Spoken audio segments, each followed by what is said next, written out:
Assalamualaikum warahmatullahi wabarakatuh. Apa kabar anak-anakku semuanya? Semoga selalu sehat dan tetap semangat. Baik nak, bersama dengan Bunda Heni, dan hari ini kita akan belajar bahasa Indonesia tentang ejaan. Sebelum kita mulai, kita berdoa dulu, kita baca basmalah. Semoga pembelajaran kita hari ini bisa berjalan dengan lancar. Bismillahirrohmanirrohim.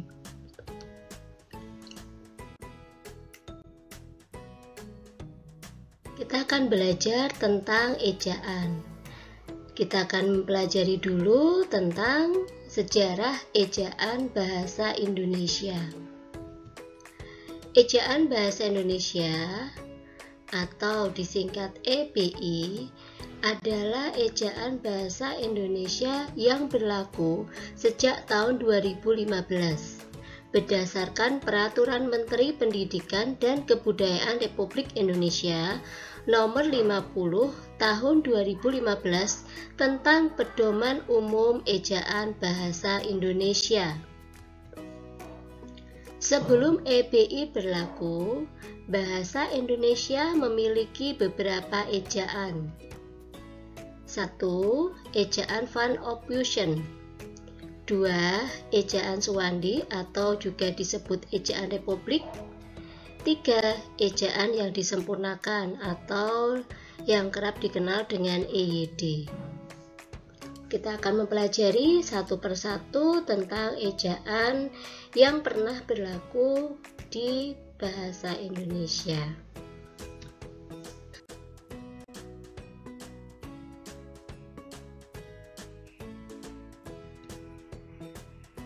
Satu, ejaan Van Ophuijsen. Ejaan Van Ophuijsen adalah ejaan pertama yang dimiliki oleh bahasa Indonesia. Ejaan ini ditetapkan tahun 1901. Ejaan ini dirancang oleh orang Belanda, yakni Charles Van Ophuijsen, yang dibantu oleh Tengku Nawawi atau Sultan Makmur dan M. Thaib Sultan Ibrahim. Ejaan ini digunakan untuk menuliskan kata-kata Melayu menurut model yang dimengerti oleh orang Belanda. Ya, jadi ejaan ini digunakan pada saat Indonesia masih dijajah oleh Belanda.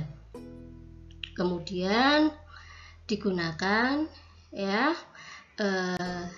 supaya orang Belanda itu tahu kata-kata yang digunakan oleh orang-orang Indonesia, maka dibuatlah ejaan Van Ophuijsen supaya nanti komunikasinya bisa berjalan dengan baik.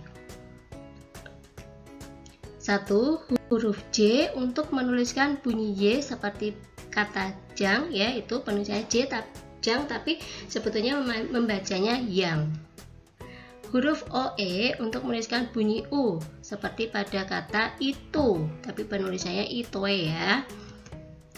Tanda diakritik seperti koma ain dan tanda trema untuk menuliskan bunyi hamzah seperti kata makmur.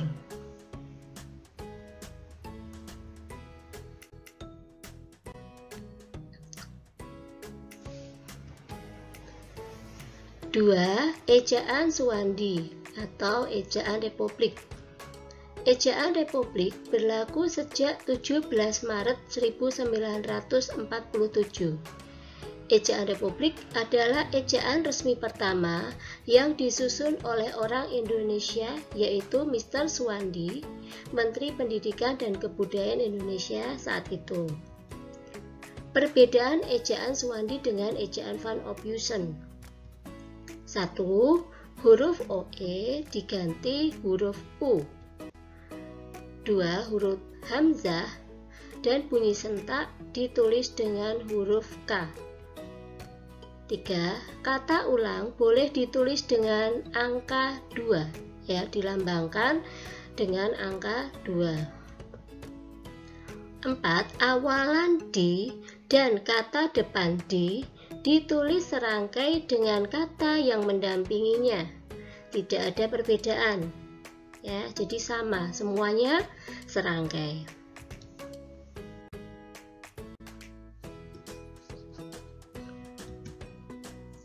3. Ejaan yang disempurnakan atau EYD. Ejaan yang disempurnakan berlaku sejak 23 Mei 1972. Ejaan yang disempurnakan mengatur secara lengkap tentang penulisan huruf kapital, 2. Penulisan huruf miring, 3. Penulisan tanda baca, 4. Penulisan singkatan dan akronim, 5. Penulisan angka dan bilangan, 6. Penulisan unsur serapan.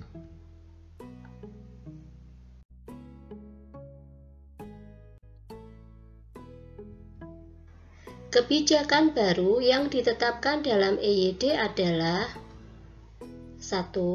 Huruf F, V, dan Z yang merupakan unsur serapan dari bahasa asing diresmikan pemakaiannya.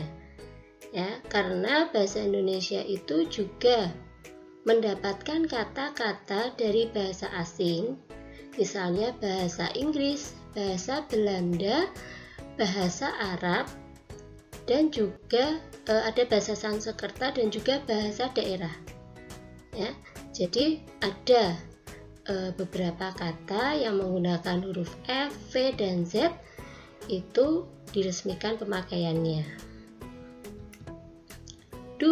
Huruf Q dan X yang lazim digunakan dalam bidang ilmu pengetahuan tetap digunakan, misalnya kata furkon dan xenon. 3.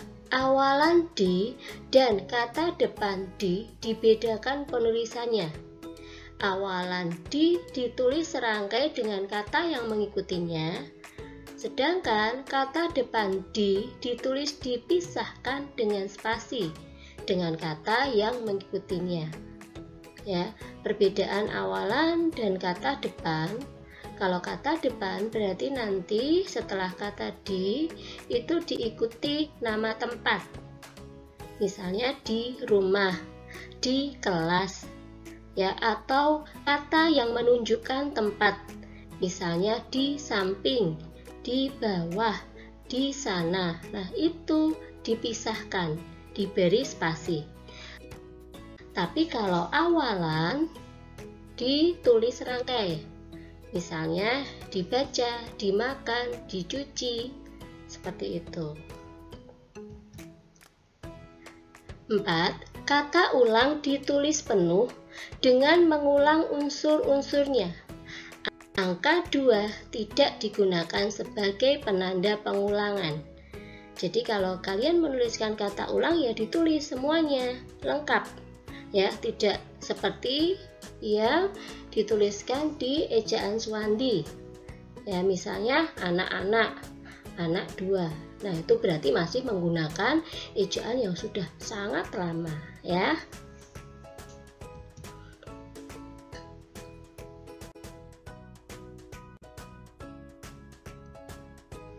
Empat, ejaan bahasa Indonesia atau disingkat dengan EBI. Ejaan bahasa Indonesia mulai berlaku tahun 2015. Ejaan ini diresmikan karena adanya perkembangan pengetahuan, teknologi, dan seni sehingga pemakaian bahasa Indonesia semakin luas. Ejaan bahasa Indonesia menyempurnakan EYD.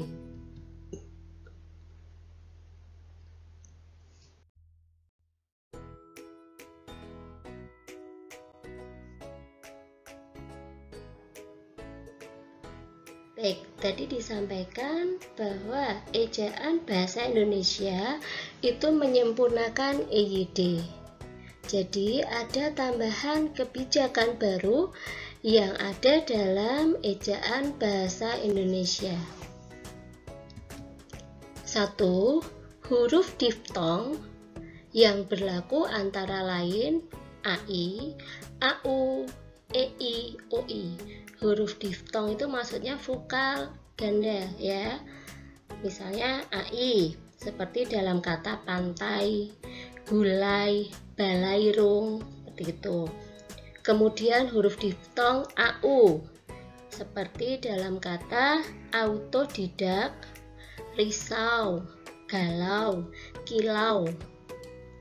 Kemudian ada huruf diftong EI pada kata geyser, survei, dan huruf diftong OI pada kata amboy, boykot, seperti itu. 2. Lafal huruf E menjadi 3 jenis. Contohnya seperti dalam lafal peta, kena, militer. Lafalnya berbeda antara 3 kata tersebut. Penulisan cetak tebal untuk menegaskan bagian tulisan yang sudah ditulis miring dan bagian-bagian karangan seperti judul, bab, dan subbab. Huruf kapital dalam nama julukan seseorang, misalnya Pak Haji Baharudin. Tanda elipsis atau tanda kurung digunakan dalam kalimat yang tidak selesai dalam dialog.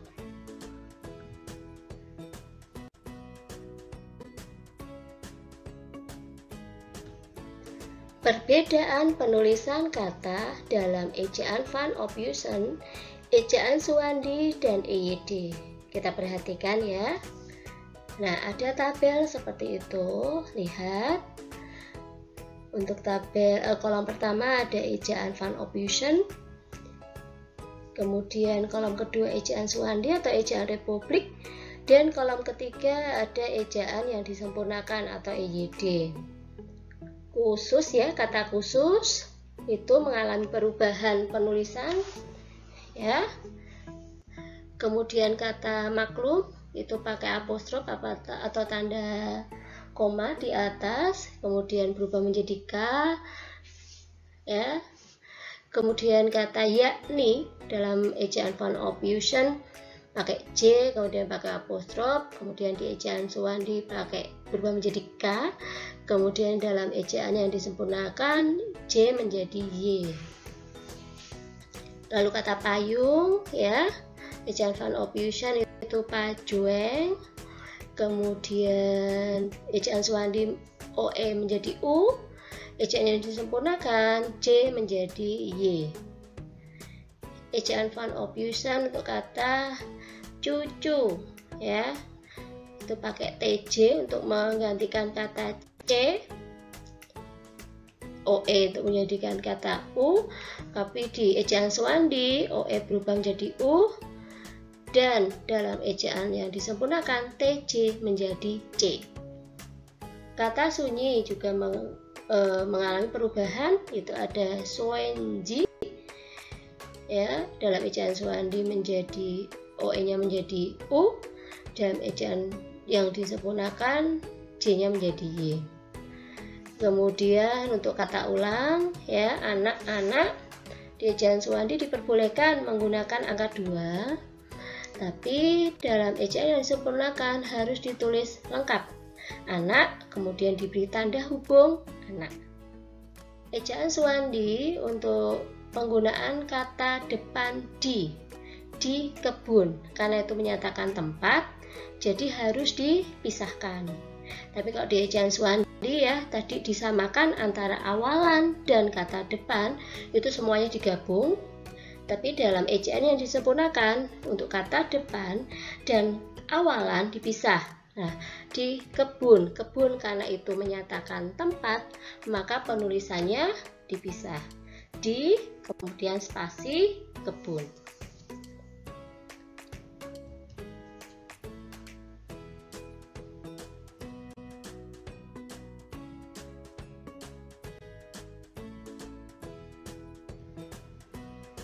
Nah, materi dalam ejaan ada 2, yaitu huruf kapital dan kata baku dan tidak baku. Nah, untuk hari ini setelah kita tadi belajar tentang sejarah ejaan di Indonesia, kita juga akan belajar materi kata baku dan tidak baku.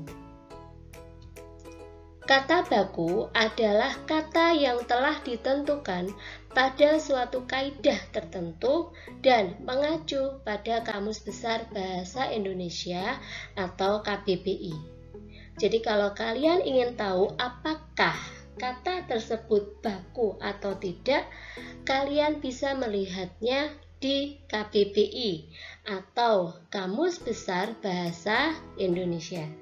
Itu bisa digunakan sebagai acuan bahwa kata tersebut sudah masuk dalam kata baku. Kata baku menjadi hal yang wajib diterapkan ketika membuat pesan tertulis maupun elektronik yang bersifat resmi. Jadi kata baku digunakan untuk hal-hal yang bersifat resmi atau formal. Kata baku juga digunakan dalam percakapan atau situasi formal atau resmi. Jadi misalnya ada rapat, kemudian seminar, ya, seperti itu harus menggunakan kata baku, ya. Tidak mungkin kalau misalnya rapat kita menggunakan bahasa gaul, ya, atau bahasa alay, itu kan tidak mungkin. Sedangkan suatu kata dianggap tidak baku apabila kata yang digunakan tidak sesuai dengan kaidah bahasa Indonesia. Tidak bakunya sebuah kata tidak hanya diakibatkan oleh salah penulisan saja, melainkan juga diakibatkan oleh pengucapan yang salah dan juga karena penyusunan suatu kalimat yang tidak tepat. Kata tidak baku sering diucapkan atau muncul dalam percakapan sehari-hari. Ya, jadi kalau kata baku digunakan dalam situasi formal, tapi kalau tidak baku itu digunakan untuk percakapan sehari-hari. Ya, komunikasi misalnya bercakap-cakap dengan teman, nanti tidak mungkin kalau kita menggunakan kata baku. Ya, kita menggunakan kata yang tidak baku, bahasa pergaulan sehari-hari yang bisa digunakan untuk berkomunikasi dengan teman atau dengan orang lain.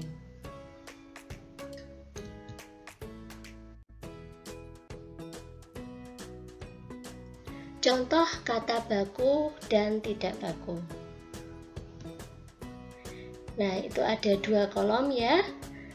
Yang pertama, yang depan itu kata baku dan yang belakang itu tidak baku. Satu apotek. Nah, itu yang baku adalah kata apotek. Walaupun biasanya aku lihat itu di jalan-jalan ada yang menuliskan kata apotik. Ya, memang nanti kalau kalian tahu contoh-contoh kata baku, mungkin ada yang akan terbersit pertanyaan seperti itu. Nah, memang dalam bahasa Indonesia dan penggunaan bahasa nanti ada banyak kata yang sebetulnya salah tapi banyak digunakan, maka itu nanti dianggap benar. Jadi kata yang salah tapi banyak digunakan maka dianggap benar, padahal itu salah. Maka kita belajar di sini, kita belajar bagaimana toh penulisan yang benar. Ya, bagaimana sebetulnya kata yang baku. Ya, kita kalau belajar ejaan nanti kita akan tahu penggunaan tanda baca, huruf kapital, kata yang benar penulisannya seperti apa. Nah, itu nanti bisa untuk pembelajaran kita, untuk pembetulan ya. Memang banyak kata-kata yang digunakan di luar sana yang sebetulnya kata itu tidak benar tapi banyak digunakan. Ya, makanya kita belajar di sini. Baik, satu apotek dan apotek. Coba Bunda tanya, yang bekerja di apotek itu namanya apoteker atau apotiker? Apoteker kan? Nah, untuk mengingat-ingatnya seperti itu. Oh, yang bekerja di apotek itu kan apoteker, bukan apotiker. Maka penulisan yang benar adalah apotek, pakai E. Kemudian yang kedua, praktik dan praktek. Nah, ini juga banyak yang bingung yang mana. Bunda tanya dulu. Kalian kalau misalnya melakukan sebuah percobaan ya, itu melakukan praktikum atau praktekum?